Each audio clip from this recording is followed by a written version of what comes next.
India's finest Medicover Hospital now opened exclusive hospital for women and children opposite Hightex Charminar. Medicover Women and Child Hospital. ఎర్రజెండా పార్టీలు ఏమంటున్నాయి? ఎర్రజెండా సంఘాలన్నీ ప్రస్తుతానికి సింగరేణి ఓటర్ల వైపు తిరుగుతున్నాయి. తమ హక్కులు మా వల్లనే సాధ్యమవుతాయి, పోరాటం కోసం మేము రెడీగా ఉన్నాం, ఈసారి మాకు సహకరించాలని కార్మికులకు అప్పీల్ చేస్తున్న పరిస్థితి కనబడుతుంది. మనతో పాటు ఏఐటీసీ నాయకులు ఉన్నారు, ఒకసారి మాట్లాడిద్దాం.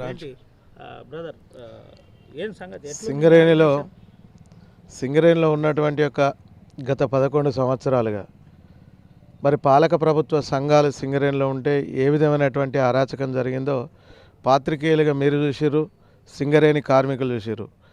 ఒకప్పుడు తెలంగాణ రాష్ట్ర ప్రభుత్వం ఏర్పడ్డ తర్వాత, ఈ తెలంగాణ బొగ్గు గని కార్మిక సంఘం ఏర్పడ్డ తర్వాత తెలంగాణ వస్తే కోటి ఆశలతోటి ఈ సింగరేణిలో నిరుద్యోగులకు ఉద్యోగ అవకాశాలు వస్తాయి, మరి ఇక్కడ తెలంగాణ ప్రాంతం అభివృద్ధి చెందుతుంది, ఈ కోల్బెల్ట్ ప్రాంతంలో నిరుద్యోగ సమస్య పరిష్కరించబడుతుందని అప్పుడు ఉన్నటువంటి యొక్క పాలక ప్రభుత్వానికి సంబంధించిన యొక్క సంఘాన్ని నమ్మి కార్మికులు ఓట్లేస్తే ఆ కార్మికుల యొక్క పరిస్థితిని ఇలా నట్టేట్లో ముంచినటువంటి యొక్క ఈ సంఘ నాయకులు ఇవాళ ఆ రాష్ట్ర ప్రభుత్వం ఓడిపోగానే మళ్ళీ తిరిగి గెలిచినటువంటి యొక్క రాష్ట్ర ప్రభుత్వం వంచన చేరి మళ్ళొకసారి కార్మికులను నయవంచన చేయడం కోసం ఈ యొక్క ప్రయత్నాలు చేస్తూ ఉన్నారు.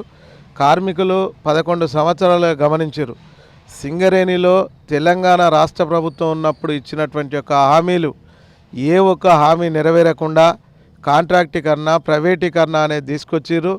మరి తీసుకొచ్చి వల్ల సింగరేణిలో తెలంగాణ రాష్ట్ర ప్రభుత్వం ఏర్పడినప్పుడు 62,000 మంది కార్మికులు ఉన్నటువంటి యొక్క ఈ సింగరేణి ఈ తెలంగాణ రాష్ట్ర ప్రభుత్వం ఓడిపోయే నాటికి 39,740 మంది కార్మికులను తీసుకొచ్చారు. మరి కార్మిక లోకం ఆలోచిస్తూ ఉన్నది.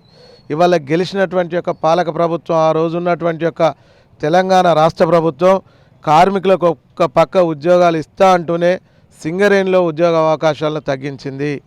మరి వల్ల వచ్చినటువంటి యొక్క ప్రజల ఓటు తీర్పుతోటి మార్పు రావాలనేటువంటి యొక్క దానితోటి మరి ఇక్కడ సిపిఐ పార్టీ మద్దతు, ఏఐటీసీ మద్దతుతోటి గెలిచినటువంటి యొక్క కాంగ్రెస్ పార్టీ ఎన్నికల్లో మళ్ళా 11 సంవత్సరాలుగా కార్మిక సంఘంగా ఉన్నటువంటి ఏఐటీసీ ప్రతిరోజు కార్మికుల పక్షాన్నే పోరాడుతూ ఈ కార్మికుల కోసమే నిరంతరం కష్టపడ్డది. మరి కార్మికులు ఆలోచిస్తూ ఉన్నారు, ఇవాళ ఏ సంఘం కార్మికుల మధ్యలోది? మరి 11 సంవత్సరాలుగా మీ యొక్క ప్రభుత్వం లేనప్పుడు మరి మీ యొక్క ట్రేడ్ యూనియన్ ప్రభుత్వానికి మీకు సంబంధం లేదు కదా, మరి మీ ట్రేడ్ యూనియన్ ఇలా 11 సంవత్సరాలు ఎక్కడున్నారు? ఎందుకు కాలయాపన చేసిర్రు? ఏ ఒక్క రోజైనా కార్మికుల సమస్యల మీద మీరు మాట్లాడిరా? ఇవాళ వాళ్ళు ఇనే మాటల్లో కార్మికులారా మీరు గమనించండి, ఎప్పుడు వాళ్ళు చెప్పేది ఏంటంటే మా ఎమ్మెల్యేలు, మా ఎంపీలు, మా మినిస్టరు, మా ముఖ్యమంత్రి అని చెప్తా ఉన్నారు. కానీ మా కార్మిక నాయకుడు కార్మిక సమస్యను నేను పరిష్కారం చేస్తా అంటున్నా. మేము చెప్తున్నాం మాకు ఎమ్మెల్యేలు లేరు, ఎంపీలు లేరు, కానీ మా పోరాటం సుదీర్ఘ పోరాటం, భారతదేశ చరిత్రలోనే 100 సంవత్సరాలు ట్రేడ్ యూనియన్గా మేము స్థాపించబడి సుదీర్ఘ పోరాటం, కార్మిక హక్కుల మీద మేము పోరాటం చేస్తూ ఉన్నాం. సింగరేణిలో కూడా 74 సంవత్సరాలుగా మా సంఘం ఏర్పడ్డది. 74 సంవత్సరాలుగా సుదీర్ఘ అనుభవం ఉన్నటువంటి ఒక సంఘం, మహనీయులు ఎన్నో హక్కులు సాధించారు. ఇవాళ సింగరేణిలో వచ్చిన ప్రతి హక్కు, లాభాల వాటా నుండి మొదలుకొంటే పెన్షన్ వరకు, ఇవాళ సింగరేణిలో ఇదే శ్రీరాంపూర్ డివిజన్లో హెచ్ఆర్ఏను సాధించినటువంటి యొక్క ఘనమైన చరిత్ర కలిగినటువంటి యొక్క సంఘం ఏఐటీసీ. మేము ఏ రాజకీయ నాయకుడు పేరు చెప్పట్లేదు, మాకు రాజకీయం వద్దు, ట్రేడ్ యూనియనిజం. ట్రేడ్ యూనియన్ అంటేనే కార్మిక సమస్యలు, నిత్యం ఒక కుటుంబ సమస్య లాంటిది సింగరేణి. ఈ సింగరేణిలో నిత్యం సమస్యలు ఉంటాయి. ఇక్కడ రాజకీయ నాయకులకు ప్రమేయం లేదు. రాజకీయ నాయకులకు కావాల్సింది ఏంది? ప్రజల యొక్క యోగక్షేమాలు అవివి. మేము పెట్టినాం 250 గజాల స్థలాన్ని మేము కూడా మేనిఫెస్టోలో పెట్టినాం. గతంలోనే ప్రభుత్వ మద్దతు ఉంటేనే వస్తాయనేది కాదు, ప్రభుత్వ మద్దతు లేకుండానే గతంలో భూపాలపల్లిలో కానీ శ్రీరాంపూర్లో కానీ మేము యొక్క సొంతింటి కళ పథకం పెట్టినాం. ఆ భూములు ఏఐటీ సహాయం గుర్తింపు సంఘంలో ఉన్నప్పుడు భూపాలపల్లిలో ఇచ్చిర్రు. ఇదే శ్రీరాంపూర్లో R&R కాలనీ ఇస్తే అప్పుడు ఉన్నటువంటి కార్మికులు ఆ ఒర్రెళ్లకు వంకాలకు పోమన్నారు. మరి తాళ్ళపల్లి అది పోయిన తర్వాత ఆ భూములన్నింటి కూడా తాళ్ళపల్లి వాసులకు ఇవ్వడం జరిగింది. అది మేము గతంలోనే సాధించినటువంటి యొక్క హక్కు. కానీ వాళ్ళ ప్రభుత్వం ఏ యూనియన్ ఉన్నా కూడా ప్రభుత్వం మెడలు వంచి ఖచ్చితంగా మేము హక్కులు సాధిస్తాం. ఎర్రజెండాతోటి 100% అది సాధ్యమవుతుంది. కార్మికులు మా వైపే ఉన్నారు. ఇవాళ పాలక ప్రభుత్వాల ట్రేడ్ యూనియన్లు వద్దనేటువంటి ఒక ఆశల్లోనే ఈ యొక్క కార్మికులు ఉన్నారని తెలియజేస్తున్నాం. కార్మికుల ఆలోచన ఎట్లున్నదంటే మైన్లల్లో రోజువారీ సమస్యలు ఉంటాయి. గాలి కానీ నీరు కానీ సేఫ్టీ లేకపోవడం. అసలు వాళ్ళకు మాట్లాడే 2 సార్లు టీబీజీకేఎస్ యూనియన్ గెలిచింది. కార్మికులకు వాళ్ళు పైరవీలు మీద మాస్టర్లు పడి ఉచిత మాస్టర్లు పడి పోకట సర్పే జాబులు సంపాదించుకోవడం, ఎమ్మెల్యే తోటి ఎంపీ తోటి పనులు చేసుకున్నారు తప్ప కార్మికుల క్షేమం కానీ సీనియర్ కార్మికులు ఇప్పుడు ఒక్కొక్కరు 30 సంవత్సరాలు చేసి నడుము పోయి కాళ్ళు పోయి అవస్థతోటి దిగుతున్నారు. అదే ఇప్పుడు అపాయింట్మెంట్ అయిన పిల్లలు కొత్త పిల్లలు మాకు ఎమ్మెల్యే పరిచయం ఉన్నారు అని ఫోన్ చేయించి సర్వీస్ మీద ఉండడం జరుగుతున్నది. కార్మికుల పరిస్థితి ఘోరంగా ఉన్నది. 10 సంవత్సరాలు ఏ ట్రేడ్ యూనియన్ పట్టించుకోలేదు. ఇప్పుడు కూడా చూడండి టీబీజీకేఎస్ నాయకులు గవర్నమెంట్ ఓడిపోగానే మళ్ళా కాంగ్రెస్లో ఐఎన్టీసీలో జాయిన్ అవుతున్నారు. ఎంత దారుణం చెప్పండి. 11 సంవత్సరాలు ఎంజాయ్ చేసిండ్రు, పైసలు సంపాదించుకున్నారు, ప్రమోషన్లు సంపాదించుకున్నారు. ఏందండి టీబీజీకేఎస్ సంఘం వాళ్ళకి ఏం తక్కువ చేసింది చెప్పండి. కార్మికులకు పట్టింపులు లేవు, ఏది లేదు. వాళ్ళకు 3 రోజులు గవర్నమెంట్ చేంజ్ కాగానే మళ్ళీ ఇళ్ళకి వచ్చి దోసుక తిందామనే ఆలోచన తప్ప వాళ్ళు కార్మికులకు సేవ చేయరు. మేము కార్మికులు ఎంబడి నిత్యం ఉంటాం, కార్మికులలోనే ఉంటాం. కాకపోతే వాళ్ళు ఒకటేనండి, మంత్రులని ఎమ్మెల్యేలని డబ్బును నమ్ముకున్నారు. మద్యం డిస్ట్రిబ్యూట్ చేస్తా ఉన్నారు నిన్నటి నుండి రేపటి వరకు మద్యాన్ని నమ్ముకుని. కార్మికుల దగ్గర కూడా మద్యము మాంసము డిస్ట్రిబ్యూట్ అవుతున్నా సార్. మద్యం పంచుతున్నారు, బహిరంగంగా బాయిల మీద పంచుతున్నారు. మధ్యాహ్నం కానీ నైట్ కానీ పంచుతున్నారు. వాళ్ళు అది నమ్ముకున్నారు. మేము కార్మికులకు చెప్తా ఉన్నాం, మీకు సేవ చేస్తాం, మేము కార్మికులు ఎంబడే ఉంటాం.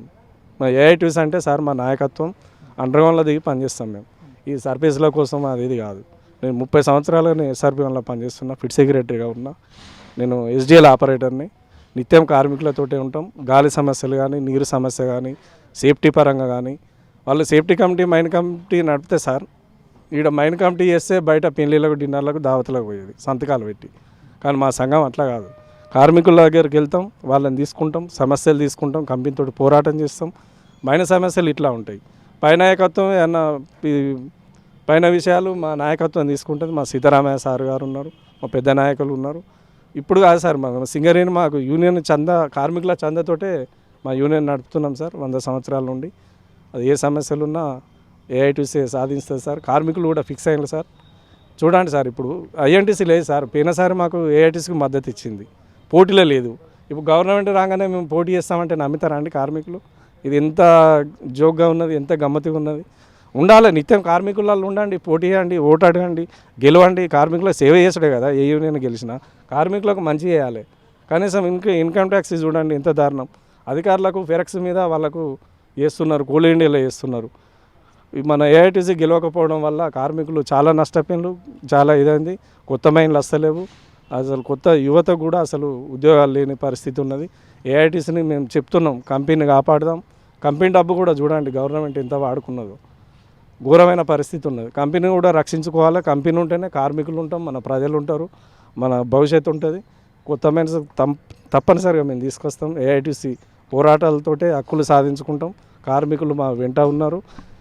కంపెనీ పరిష్కారం చేయకపోతే మాకు ఒక్కటే సార్, సమ్మె ఆయుధం సార్. మాకు కార్మికులను మోటివేషన్ చేస్తాం, ఐకమత్యం చేస్తాం, సమ్మె చేసి హక్కులు సాధించుకుంటాం సార్. మాకు పూర్తి విశ్వాసం ఉంది. పోయిన 10 సంవత్సరాల ఒక్కరోజు కూడా బాయి బంద్ కాలేదు, సమ్మె సైరన్ వదలేదు, తట్ట చెమ్మచ్చ నడవలేదు. ఎట్లా ఈ కార్మికులు ఏ విధంగా కార్మికుల హక్కులు పరిష్కారం అయితే అసలు ఏంటి పరిస్థితి? అయితే సార్ గత ప్రభుత్వం ఉన్నది, మేము అది చేస్తాం ఇది చేస్తామని ఏది చేయలేదు. మేము ఇప్పుడు కార్మికులను చైతన్యం చేస్తాం సార్. మా యూనియన్ గెలుస్తున్నది, అందరినీ చైతన్యం చేస్తాం. కంపెనీకి కూడా 2-3 నెలలు టైం ఇస్తాం. మాకు సాల్వ్ చేయకపోతే సమ్మె చేయడానికి సిద్ధపడతాం సార్. అది కార్మికులని సమ్మె చేయడానికి అందరికీ సిద్ధం చేస్తాం సార్. చెప్పండి ఏంటి ఒక విషయం చెప్పండి. గతంలో జేబీసీసీఐలో ఒక అగ్రిమెంట్ ఉంది. మరి 8వ వేజ్ బోర్డులోనే జేబీసీసీఐలో అగ్రిమెంట్ అనేది చేయడం జరిగింది. కోల్ ఇండియాలో అలవెన్స్ల మీద పడినటువంటి యొక్క ఐటీని, ఆ యొక్క ఇన్కమ్ ట్యాక్స్ను యాజమాన్యమే కోల్ ఇండియాలో కట్టిస్తూ ఉన్నది. సింగరేణిలో కూడా అధికారులకు అలవెన్స్ల మీద పడినటువంటి యొక్క ఇన్కమ్ ట్యాక్స్ని యాజమాన్యం చెల్లిస్తూ ఉన్నది. ఇక్కడ జేబీసీసీఐ నుంచి అగ్రిమెంట్ ప్రకారం సింగరేణి కార్మికులకు కూడా అలవెన్స్ల మీద పడినటువంటి యొక్క ఐటీని యాజమాన్యం చెల్లించాలనే అగ్రిమెంట్ ఉన్నప్పటికీ ఈ యొక్క చేతగాని తెలంగాణ బొగ్గుగని కార్మిక సంఘం నాయకులు ఈ తెలంగాణ రాష్ట్ర ప్రభుత్వం కార్మికులకు మోసం చేసి ఆ ఐటీని చెల్లించలేదు. అంతేకాకుండా ఈ సింగరేణిలో ఈ 10 సంవత్సరాల కాలంలో పాలక రాష్ట్ర ప్రభుత్వం చెప్పు చేతుల్లో ఉండి పైరవీలకే పరిమితమై ఇక్కడ ఉన్నటువంటి యొక్క కార్మిక హక్కుల చట్టాలను నిర్వీర్యం చేశారు. చట్టాలను నిర్వీర్యం చేసి 2015లో MNDR అనేటువంటి ఒక చట్టం మీద పార్లమెంట్లో బిల్లు పాస్ అవ్వడానికి ఈ తెలంగాణ రాష్ట్ర ఎంపీలు, తెలంగాణ రాష్ట్ర ప్రభుత్వానికి టీఆర్ఎస్కు సంబంధించిన ఎంపీలు అప్పుడు ఉన్నటువంటి ఒక బాల్కసుమన్ గారు, ఇటు ఉన్నటువంటి ఒక జితేందర్ రెడ్డి గారు వాళ్ళ సంతకాలు పెట్టి ఆ ఒక బిల్లుకు సహకరించారు. 44 కార్మిక చట్టాలను ఇవాళ బీజేపీ ప్రభుత్వానికి మద్దతు ఇచ్చి 4 కోళ్లుగా చేశారు. కానీ ఈ యొక్క భారతదేశంలో ఉన్నటువంటి యొక్క కార్మిక చట్టాలను తగ్గించడం కోసం రేపటి ఎన్నికలలో ఖచ్చితంగా ఏఐటీసీ గెలవబోతోంది. కార్మికులలో మార్పు వచ్చింది. కార్మికులు అందరూ కూడా పాలక ప్రభుత్వాలు ఉంటే మన హక్కులు పోయినాయి. ఆ హక్కులన్నీ కూడా కాపాడుకోవాలంటే మనం ఖచ్చితంగా ఎర్రజెండా సంఘాలు, కార్మిక సంఘాలు సింగరేణిలో గెలవాలని కృతనిశ్చయంతో ఉన్నాయి. 11 ఏరియాలని ఏఐటీసీ ఖచ్చితంగా క్లీన్షిప్ చేస్తుంది. సింగరేణిలో ముఖ్యంగా యువ కార్మికులు చాలామంది వచ్చిండ్రు. వాళ్ళకి ఏమైందంటే పని ఒత్తిడి, పని భారం చాలా పెరిగింది. ప్రతి ఒక్క యూనియన్ నాయకులు అంటే మిగతా యూనియన్ సంఘాల వాళ్ళు మాకు వీళ్ళు తెలుసు అని చెప్పేసి ఫోన్లు చేపించి పైన ఉండడం వల్ల వాళ్ళ పని భారం కొత్త వాళ్ళ మీద పడడం వల్ల వాళ్ళు కూడా సరిగా చేయలేకపోతూ ఉన్నారు. దాంతోపాటు లోపల ఉన్నటువంటి సేఫ్టీ సమస్యలు కానీ లేకుంటే గాలి, నీరు, మేనేజ్మెంట్ ఒత్తిడి, తీవ్రమైన పని భారం వల్ల యువత పెద్ద మొత్తంలో ఏంటంటే పని ఇట్లనే ఉంటుంది కావచ్చు అని చెప్పేసి వాళ్ళు భయపడుతూ ఉన్నారు. చాలామందికి తెలియదు. వాళ్ళు పోయిన ఎలక్షన్కి ఈ ఎలక్షన్కు మధ్యలో వాళ్ళు అపాయింట్మెంట్ అయినరు. ఇంతే పని ఉంటుంది కావచ్చు, వర్క్ నామ్స్ సరిగా వాళ్ళకి ఐడియా లేదు. వాళ్ళని మేనేజ్మెంట్ కూడా ఏ యూనియన్ దగ్గరికి అంటే విభజించి పాలించు అనే విధంగా వాళ్ళని డిస్ట్రిబ్యూషన్ చేయడం వల్ల వాళ్ళకు పని విధానం తెలియక ఇంతే ఉంటుంది కావచ్చు అని వాళ్ళు అనుకుంటారు. అందుకే మేము ప్రతి అనునిత్యం కార్మికుల్లో ఉంటూ వర్క్ నామ్స్ చెప్పడం కానీ, పని ఇట్లా చేయాలి, ఈ పని ఇట్లా చేయాలని చెప్పేసి చెప్పడం వల్ల వాళ్ళకు కొంచెం అవగాహన వచ్చింది. ఈరోజు యువత మొత్తం పెద్ద మొత్తంలో ఏఐటీసీలో జాయిన్ కావడం జరిగింది. శ్రీరాంపురం ఏరియా నుంచి మొదలు పెడితే RG1, RG2 ప్రతి ఒక్క ఏరియాలో కూడా కొత్తగా వచ్చినటువంటి యువత మొత్తం పెద్ద మొత్తంలో ఏఐటీసీకి సపోర్ట్ చేస్తూ ఉంది. దీనివల్ల మేము గెలుస్తున్నామన్న ధీమా మాకు 100% కలిగింది. ఇది పరిస్థితి. పూర్తి స్థాయిలో ఏఐటీసీ ఈసారి గెలుస్తుంది. కార్మికుల పక్షాన మేము నిలబడుతున్నాం. ఎటువంటి పైరవీలు లేకుండా, మందు మాంసం లేకుండా మేము ఆ కార్మికులనే నమ్ముకున్నాం. కార్మికులు మాకు సహకరించాలని చెబుతున్న పరిస్థితి కనబడుతుంది. పూర్తి స్థాయిలో సింగరేణి 11 డివిజన్లో, మళ్ళీ చెబుతున్నాను, 11 డివిజన్లో రేపు ఎన్నికలు జరగబోతున్నాయి. దానికి సంబంధించి ఎన్నికలకు ఇప్పటికే RLC అన్ని ఏర్పాట్లు చేశాయి. ప్రధానంగా ఏరియా GM ద్వారా ఇక్కడ నుంచి గోలేటి వరకు పూర్తి ఏర్పాట్లు చేశారని చెప్పుకోవచ్చు. ఏదైతే సింగరేణి మణిహారమైనటువంటి, గోదావరికి మణిహారమైనటువంటి మనుగూరు నుంచి ఈడ పూర్తిగా గోలేటి వరకు అన్ని ఏర్పాట్లు పూర్తి చేశారు. దీంట్లో దాదాపుగా 39,735 మంది కార్మికులు రేపు ఓటు హక్కును వినియోగించుకునబోతున్నారు. దానికి సంబంధించి కార్మికుల ఇకనైనా మా కష్టాలు రేపటి నుంచి మారుతాయేమో అనే ఒక గంపెడ ఆశతో ఉన్నారు. పెక్స్ లాంటి ట్యాక్స్లు ప్రధానంగా డిమాండ్గా పెట్టారు. ప్రధానంగా సొంతింటి కళ లాంటి విషయాలు చెప్పే ప్రయత్నం అయితే కార్మికులు చెబుతున్నారు. Vote studio. మరిన్ని వీడియోస్ కోసం ఛానల్ ని సబ్స్క్రైబ్ చేయండి. లేటెస్ట్ అప్డేట్స్ కోసం వాట్సాప్ ఛానల్ ని ఫాలో చేయండి. అండ్ లింక్ డిస్క్రిప్షన్ లో ఉంది.